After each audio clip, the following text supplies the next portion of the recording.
અગ્નિને ઉદય ન લાગે.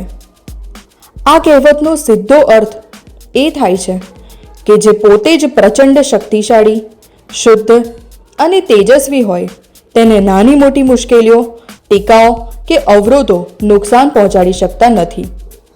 જેમ અગ્નિમાં કોઈ જીવાત કે ઉદય ટકી જ શકતી નથી, તેમ સત્યનિષ્ઠ, જ્ઞાનવાન અને ચારિત્ર્યવાન વ્યક્તિને ખોટા આરોપો કે નકારાત્મક લોકો લાંબા સમય સુધી અસર કરી શકતા નથી.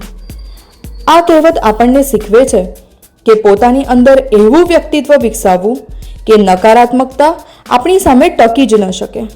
જો આપણે સત્ય, મહેનત અને સારા સંસ્કારોના માર્ગ પર ચાલીએ તો સમય જ આપણું સાચું મૂલ્ય સાબિત કરી દે છે. આપણું વ્યક્તિત્વ અગ્નિ જેવું તેજસ્વી બનાવીએ, જેથી નકારાત્મકતા આપણી આસપાસ ટકી જ ન શકે.